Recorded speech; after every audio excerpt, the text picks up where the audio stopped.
विपक्ष को एक मंच पर लाने को लेकर मुख्यमंत्री नीतीश कुमार लगातार पहल कर रहे हैं। उसी क्रम में आज वे रांची जा रहे हैं, जहां उनकी मुलाकात झारखंड के सीएम हेमंत सोरेन से होगी।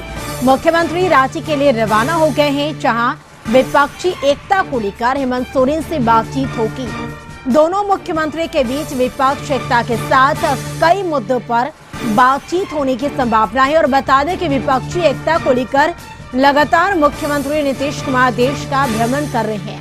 मंगलवार को उड़ीसा के मुख्यमंत्री नवीन पटनायक से भी नीतीश कुमार ने मुलाकात की थी। हालांकि मुलाकात के बाद मीडिया कर्मियों के सवाल पर नवीन पटनायक ने विपक्षी एकता को लेकर बातचीत से इनकार कर दिया था। वहीं विपक्षी एकता को लेकर नीतीश कुमार कांग्रेस के शीर्ष नेताओं के साथ पहले मुलाकात कर चुके हैं।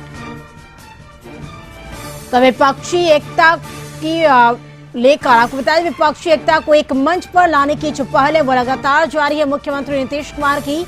और इसी क्रम में आज वे रांची जा रहे हैं, जहां उनकी मुलाकात झारखंड के मुख्यमंत्री हेमंत सोरेन से होगी। वहीं मुख्यमंत्री नीतीश कुमार रांची के लिए रवाना हो गए हैं, जहां विपक्षी एकता को लेकर हेमंत सोरेन से बातचीत होगी। दोनों मुख्यमंत्री के बीच विपक्ष एकता के साथ कई मुद्दों पर बातचीत होने की संभावना है। तो लगातार मुख्यमंत्री नीतीश कुमार विपक्षी एकता को एक मंच पर लाने की कोशिश में लगे हुए हैं। वही आपको बताया कि इससे पहले भी उड़ीसा के सीएम नवीन पटनायक से उन्होंने मुलाकात की। हालांकि मुलाकात के बाद मीडिया कर्मियों के सवाल पर नवीन पटनायक के विपक्षी एकता को लेकर बातचीत से सीधा इनकार कर दिया था। वहीं विपक्षी एकता लेकर नीतीश कुमार कांग्रेस के शीर्ष नेताओं के साथ पहले मुलाकात कर चुके हैं। और अधिक जानकारी के लिए पटना से संवाददाता मरगूब आलम हमारे साथ जुड़ के। मरगूब, विपक्ष को एक मंच पर लाने को लेकर मुख्यमंत्री नीतीश कुमार लगातार पहल कर रहे हैं और आज वे इसी क्रम में रांची के लिए रवाना हो गए, जहां उनकी मुलाकात झारखंड के मुख्यमंत्री हेमंत सोरेन से होगी।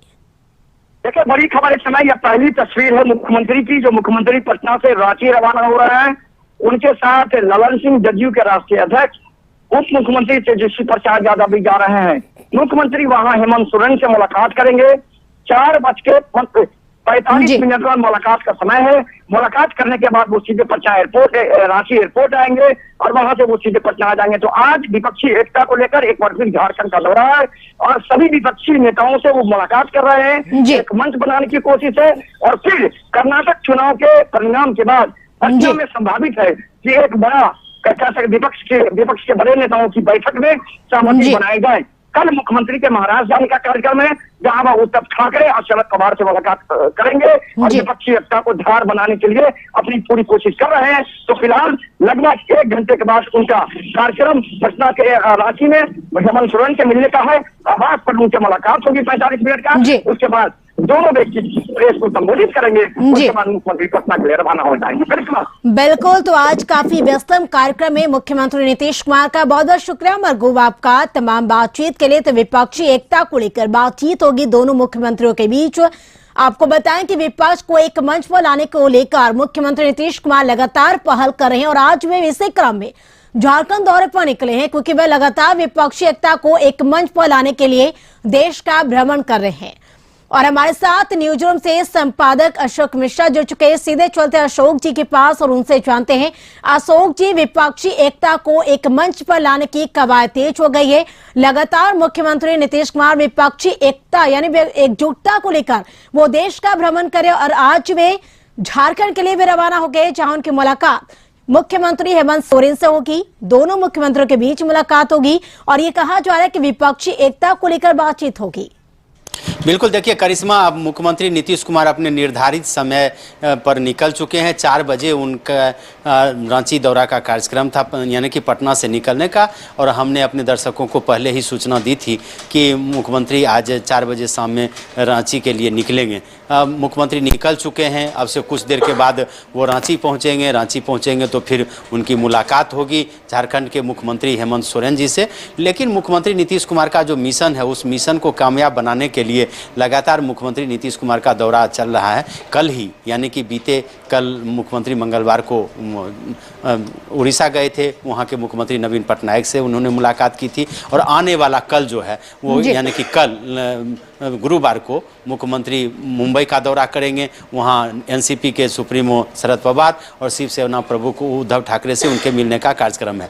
लेकिन मुख्यमंत्री देश का दौरा कर रहे थे, दिल्ली की यात्रा कर रहे थे, पश्चिम बंगाल वो गए, उत्तर प्रदेश गए, झारखंड और उड़ीसा उनका छूटा हुआ था। यानी कि जो पुराना बिहार है वो कहिए कि अभी तक बचा हुआ था। कल उन्होंने उड़ीसा का दौरा किया है, आज वो झारखंड का दौरा कर रहे हैं।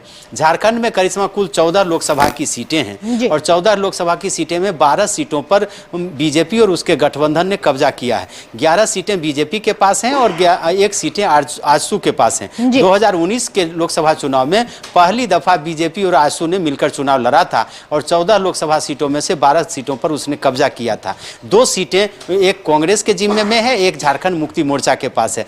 वैसी परिस्थिति में आप कह सकते हैं कि 2019 के लोकसभा चुनाव में झारखंड ने झोली भर दिया था बीजेपी को और अब उससे ज्यादा की संभावना भी नहीं बनती है, इसलिए कि अभी झारखंड में हेमंत सोरेन की सरकार थी, जबकि 2019 में वहां रघुवर दास की सरकार थी। तो झारखंड का भी सिनेरियो यानी कि वहां का भी परिदृश्य बदला हुआ है और नीतीश कुमार की मंशा है कि जहां कहीं भी बीजेपी को टक्कर दी जा सकती है वहां पहले विपक्षी दलों के नेताओं को एक मंच पर लाने की कोशिश की जाए। इसी के तहत वो आज झारखंड दौरे पर हैं और निश्चित रूप से कह सकते हैं, हालांकि नीतीश कुमार या जदयू का झारखंड में कोई अपनी राजनीतिक जमीन नहीं है, बिहार से सटा हुआ राज्य होने के बावजूद भी, या यूं कहिए कि बिहार का ही एक अंग 2000 में जब झारखंड के रूप में आया तो वहां से राजनीतिक जमीन जो है सो नीतीश कुमार की खिसक चुकी और अभी 81 सदस्य विधानसभा में जदयू के कोई विधायक नहीं है, 14 लोकसभा में एक सांसद नहीं है। ये अलग बात है कि नीतीश कुमार जब झारखंड जा रहे हैं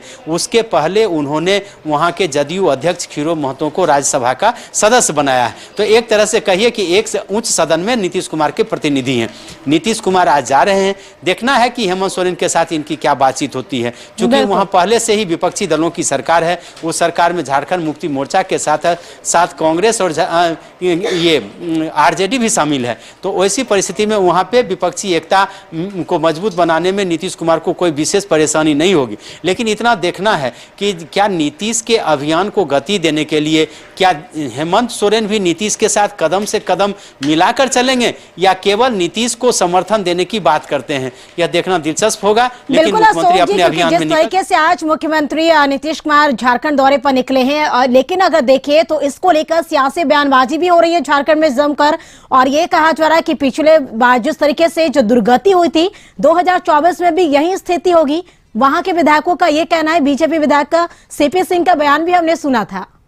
बिल्कुल, देखिए विपक्ष तो दावा करेगा ही, विपक्ष तो आरोप लगाएगा ही, चूंकि बीजेपी की स्थिति वहां खास करके लोकसभा चुनाव में काफी बेहतर रही थी 2019 में और बीजेपी के गठबंधन का 12 सीट 14 में से 12 सीटें अगर किसी गठबंधन को मिले और उसमें भी 11 सीटें केवल बीजेपी को मिले तो ये बीजेपी के लिए बिल्कुल बहुत बड़ी बात है। और यही वजह है कि वहाँ के जो बीजेपी के नेता हैं वो ये मानते हैं कि यहाँ विपक्षी एकता का कोई महत्व नहीं है और उसका कोई लाभ नहीं मिलेगा। लेकिन नीतीश कुमार जिस अभियान के लिए निकले हैं उस अभियान की सफलता का राज यही है कि झारखंड के दौरे पर जब वो जा रहे हैं तो झारखंड की राजनीति में भी कहीं न कहीं उथल पुथल हुआ। मैंने इसलिए इस शब्द का प्रयोग किया है कि चूंकि वहां जदयू की कोई राजनीतिक जमीन नहीं है, जिस दल की कोई राजनीतिक हैसियत झारखंड में न हो और उस के नेता का अगर झारखंड में दौरा होता और वहां का राजनीतिक समीकरण अगर बदलने की संभावना है तो ये बहुत बड़ी उपलब्धि कही जा सकती है। और नीतीश कुमार का यह दौरा क्या रंग लाता है ये तो आने वाला वक्त बताएगा, लेकिन इतना जरूर कह सकते हैं कि नीतीश अपने मिशन में हैं और उस मिशन में कितनी कामयाबी मिलती है उसके लिए थोड़ा इंतजार करना पड़ेगा।